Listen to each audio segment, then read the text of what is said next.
جو وہ اس دنیا میں کیا کرتے تھے۔ آگے اللہ نے فرمایا من جاء بالحسنۃ فلہ عشر امثالھا ومن جاء بالسیئۃ فلا یجزی الا مثلھا وہم لا یظلمون۔ حضرات محترم، اس میں اللہ رب العزت نے واضح لفظوں میں اس کے ترجمے میں یہ فرمایا کہ جو کوئی ایک نیکی لائے گا تو اس کے لیے بطور اجر اس جیسی 10 نیکیاں ہیں، اور جو کوئی ایک گناہ لائے گا تو اس کو اس جیسے ایک گناہ کے سوا سزا،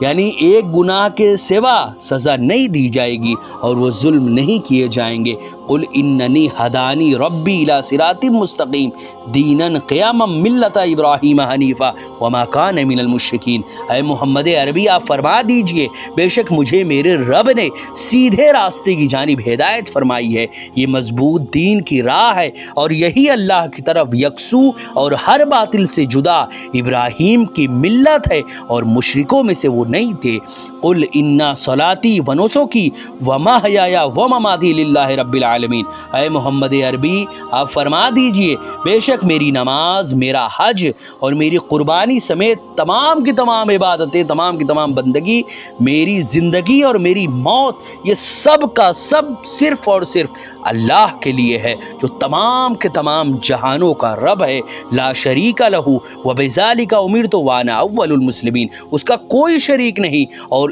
اسی کا مجھے حکم دیا گیا ہے اور میں جمیع مخلوقات میں سب سے پہلا مسلمان ہوں۔ قل اغیر اللہ ابغی ربا وہم رب کل شیء ولا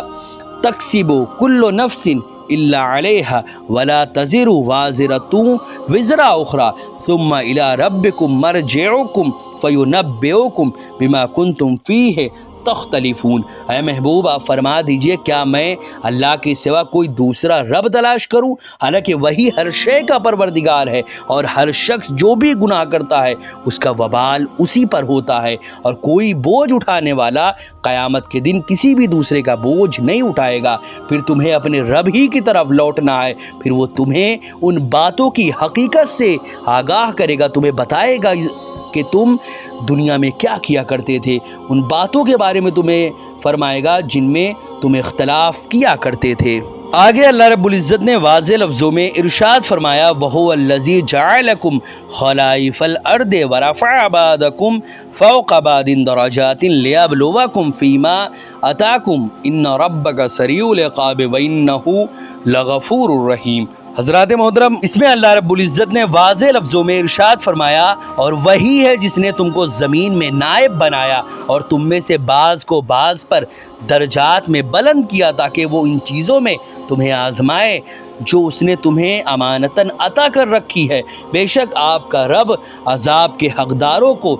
جلد سزا دینے والا ہے اور بے شک وہ مغفرت کے امیدواروں کو بڑا بخشنے والا اور بے حد رحم فرمانے والا ہے۔ حضرات محترم، سورہ انعام آج باضابطہ مکمل ہو چکی ہے۔ اب انشاءاللہ عز و جل ہم نیکسٹ ایپیسوڈ سے سورہ اعراف کے بارے میں جانیں گے کہ آخر اللہ رب العزت نے سورہ اعراف جو کہ ایک مکی سورت ہے، اس میں اللہ رب العزت نے آخر ہم سے کون کون سی باتیں بیان فرمائی، کون کون سے احکام ہم پر نازل فرمائے۔ حضرات محترم، یہ قرآن جس کا ترجمہ ابھی ہم نے جانا، اب ہم انشاءاللہ عز و جل اس کے ایکسپلینیشن اور اس کی تشریح کے بارے میں جانیں گے کہ آخر اللہ رب العزت نے ان آیتوں کے بارے میں ہم سے کیا فرمایا ہے۔ حضرات محترم، مذکورہ آیات میں اللہ رب العزت نے واضح لفظوں میں ارشاد فرمائی یہ کتاب جس کو ہم نے نازل کیا ہے یہ برکت والی ہے، لہٰذا تم اس کی پیروی کرو اور ڈرتے رہو تاکہ تم پر رحم کیا جائے۔ حضرات محترم، اس آیت کا معنی یہ ہے کہ یہ قرآن جس کو ہم نے اپنے نبی محمد عربی صلی اللہ علیہ وسلم پر نازل کیا ہے یہ برکت والی کتاب ہے، تم اس کی پیروی کرو، یعنی اس کتاب کو اپنا امام بنا لو اور جو عقائد اس میں مذکور ہیں ان کو مانو اور جو احکام اس میں مذکور ہیں ان پر عمل کرو اور ڈرتے رہو اپنے رب سے، یعنی اپنے دلوں میں اللہ سے ڈرو اور اس کے خلاف عمل نہ کرو اور اس کے حدود یعنی جن چیزوں کے بارے میں اللہ نے فرمایا کہ یہ کرنا ہے اور یہ چیزیں نہیں کرنا، ان حدود سے تجاوز نہ کرو، یعنی وہ چیزیں مت کرو جس سے اللہ رب العزت نے منع فرمایا ہے، اور اس کی حرام کردہ چیزوں کو حلال نہ کرو، یعنی جس چیز کو اللہ نے حرام کر دیا اس کو مت کرو۔ اور رویہ بیان کرتے ہیں کہ قرآن مجید نے احکام بیان کیے اور کئی احکام سنت کے لیے چھوڑ دیے، اور نبی صلی اللہ علیہ وسلم نے سنتیں قائم کی اور کئی امور رائے اور قیاس کے لیے چھوڑ دیے۔ حضرات محترم، مزید اللہ رب العزت نے آگے فرمایا یہ کتاب اس لیے نازل کی گئی کہ کہیں تم یہ نہ کہو کہ ہم سے پہلے صرف 2 گروہوں پر کتاب نازل کی گئی تھی اور بے شک ہم اس کے پڑھنے پڑھانے سے غافل تھے۔ حضرات محترم، تفسیر کبیر میں ہے کہ اس آیت میں اہل مکہ سے خطاب ہے کہ کہیں قیامت کے دن وہ یہ نہ کہیں کہ اس سے پہلے یہودی اور عیسائیوں پر توریت اور انجیل نازل کی گئی تھی اور ہم چونکہ ان چیزوں کو نہیں پڑھ سکتے تھے، ان کتابوں کو نہیں پڑھ سکتے تھے، بلکہ ہم تو ان پڑھ تھے، اس لیے ہم اس کے پڑھنے پڑھانے سے قاصر تھے، اور ہم پر کوئی کتاب جو ہے اگر نازل کی جاتی تو ہم بھی پڑھتے ہیں، چونکہ ہم پر تو کوئی کتاب نازل نہیں کی گئی اور ہم پر کوئی کتاب جو ہے نہیں آئی جس کی ہم پیروی کرتے، ہمیں کوئی حکم نہیں دیا گیا، نہ کسی چیز سے ہمیں روکا گیا، ہم سے کوئی وعدہ کیا گیا، نہ ہم پر کوئی وعید نازل ہوئی، اور اللہ کی حجت تو صرف ان 2 گروہوں پر قائم ہوئی جو ہم سے پہلے تھے، جن پر توریت اور انجیل نازل ہوئی۔ اللہ رب العزت نے فرمایا یا تم کہیں یہ نہ کہو کہ اگر ہم پر بھی کتاب نازل کی جاتی تو ہم ان سے زیادہ ہدایت یافتہ ہوتے، تو اب تمہارے پاس تمہارے رب کی طرف سے روشن دلیل آ گئی اور ہدایت اور رحمت، تو اس سے زیادہ کون ظالم ہوگا جو اللہ کی آیتوں کو جھٹلائے گا، ان سے اعراض کرے گا، ان پر عمل نہیں کرے گا۔ ہم ان قریب ان لوگوں کو برے عذاب کی سزا دیں گے جو ہماری آیتوں کو جھٹلاتے ہیں کیونکہ وہ اعراض کرتے تھے۔ حضرات محترم، اس آیت کا معنی ہے کہ یہ کتاب جس کو ہم نے نازل کیا برکت والی کتاب ہے، تاکہ مشرکین مکہ اور قریش قیامت کے دن یہ نہ کہیں کہ ہم سے پہلے یہودی اور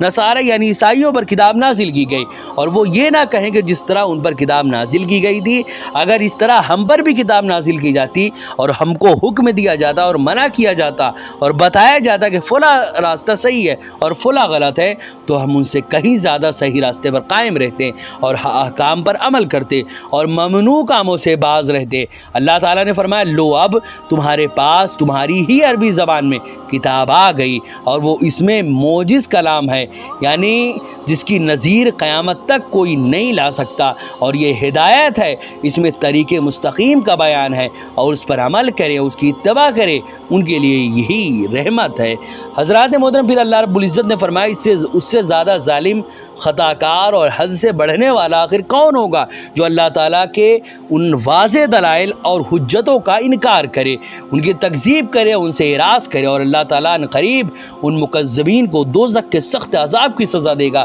کیونکہ یہ اللہ تعالیٰ کی واضح نشانیوں سے منہ پھیر لیتے ہیں۔ حضرات محترم، قیامت سے پہلے 10 نشانیاں ظاہر ہوں گی جن سے یہ پتہ چلے گا کہ بس اب قیامت قریب ہے۔ اس آیت کا معنی یہ ہے کہ یہ مشرکین جو ہے،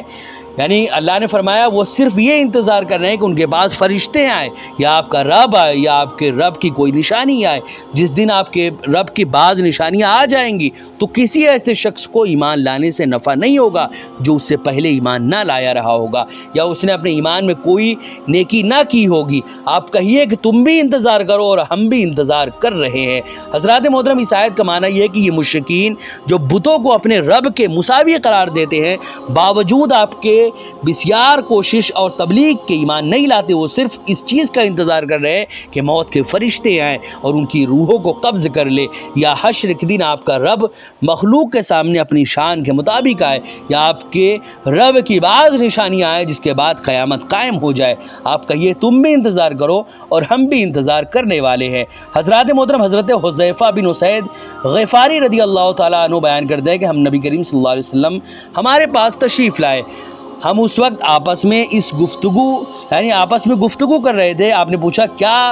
تم کیا باتیں کر رہے ہیں؟ انہوں نے کہا ہم قیامت کا ذکر کر رہے ہیں۔ آپ نے فرمایا قیامت اس وقت تک نہیں آئے گی جب تک تم اس سے پہلے 10 نشانیاں نہ دیکھ لو۔ پھر آپ نے دھوئیں کا ذکر کیا، دجال کا اور دابۃ الارض کا، اور مغرب سے سورج کے طلوع ہونے کا، اور حضرت عیسیٰ ابن مریم کے نزول کا، اور یاجوج اور ماجوج کا، اور 3 بار زمین کے دھسنے کا، ایک بار مشرق کا دھسنا، ایک بار مغرب کا دھسنا، اور ایک بار جزیرہ عرب کا دھسنا، اور سب سے آخر میں یمن سے ایک آگ نکلے گی جو لوگوں کو دھکیل کر مشرق کی طرف لے جائے گی۔ حضرات محترم، ایسی بہت ساری باتیں ہیں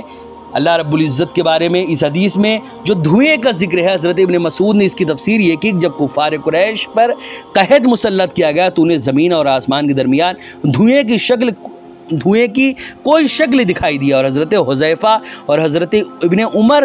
نے یہ کہا کہ قیامت کے قریب ایک دھواں ظاہر ہوگا جس سے کفار کا دم گھٹنے لگے گا اور مومنوں کا صرف زکام ہوگا۔ یہ دھواں ابھی تک ظاہر نہیں ہوا ہے، یہ دھواں 40 روز تک رہے گا۔ اللہ سے دعا ہے کہ اللہ تعالی ہم سب کو صراط المستقیم پر چلنے کی توفیق عطا فرمائے۔ حضرات محترم، بقیہ باتیں انشاءاللہ ہم نیکسٹ ایپیسوڈ میں جانیں گے۔ ویڈیو پسند آئے تو ویڈیو کو لائک کریں، شیئر کریں، اور اگر ہمارے محمدی چینل پر نئے آئے ہوں تو اسے ضرور سبسکرائب کر کے بیل آئیکن کو بھی ضرور دبائیں تاکہ اس طرح کی تمام انفارمیٹیو ویڈیوز آپ تک ضرور پہنچے۔ آپ سے گزارش ہے کہ ہمارے چینل پر جتنی بھی ویڈیوز ہیں آپ خود بھی دیکھیں، اپنے دوستوں، احباب، رشتہ دار اور ملنے جلنے والوں کو بھی ضرور شیئر کریں۔ السلام علیکم ورحمۃ اللہ وبرکاتہ۔